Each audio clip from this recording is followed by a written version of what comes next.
ICC champions ట్రోఫీలో మరికొన్ని గంటల్లో హైటెన్షన్ మ్యాచ్ ప్రారంభం కాబోతోంది. ప్రపంచవ్యాప్తంగా ఉన్న క్రికెట్ అభిమానులు ఎంతో ఆసక్తిగా ఎదురుచూస్తున్న ఫైనల్ మ్యాచ్ మధ్యాహ్నం 3 గంటలకు ప్రారంభం కానుంది. ఈ మ్యాచ్ కి లండన్ లోని ది ఓవల్ వేదికగా కానుంది. టోర్నీకే హైటెన్షన్ మ్యాచ్ గా నిలిచిన ఈ ఫైనల్ ను వీక్షించేందుకు క్రికెట్ అభిమానులు పనులను సైతం వాయిదా వేసుకుంటున్నారు. భారత్ పాక్ జట్ల మధ్య జరిగే ఈ ఫైనల్ మ్యాచ్ రికార్డులకు ఎక్కనుంది. ప్రపంచవ్యాప్తంగా 32.4 కోట్ల మంది ఈ మ్యాచ్ వీక్షించేందుకు వస్తున్నట్లు అంచనా వేస్తున్నారు. క్రికెట్ చరిత్రలో అతి ఎక్కువ మంది వీక్షించిన మ్యాచ్లలో ఇది మూడోది కాబోతోంది. 2011 భారత్ శ్రీలంక మధ్య జరిగిన వరల్డ్ కప్ ఫైనల్ మ్యాచ్ ను 55.8 కోట్ల మంది వీక్షించారు. అదే టోర్నీలో భారత్ పాక్ మధ్య జరిగిన సెమీస్కోర్ ను 49.5 కోట్ల మంది చూశారు. ఈ రెండే ఇప్పటి వరకు 1-2 స్థానాల్లో ఉండగా ఇప్పుడు ఛాంపియన్స్ ట్రోఫీ ఫైనల్ మూడోది కానుంది. పాకిస్తాన్ తో జరిగిన గత 5 వన్డేల్లో 4ంటిని టీమిండియా గెలుచుకుంది. ఇంగ్లాండ్ గడ్డపై పాక్ తో జరిగిన పోరులో భారత్ 3 సార్లు గెలుపొందగా పాక్ ఒక్కసారి మాత్రమే విజయం సాధించింది.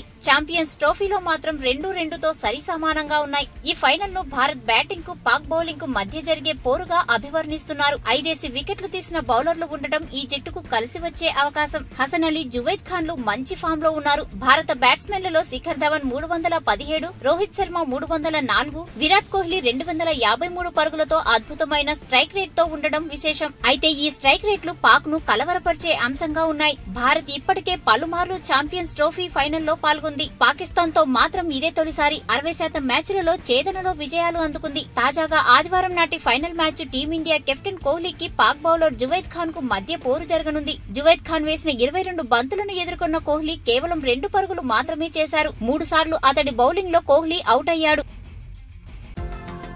ఈ వీడియో గనుక మీకు నచ్చినట్టయితే లైక్ చేయండి, షేర్ చేయండి, సబ్స్క్రైబ్ చేసుకోండి.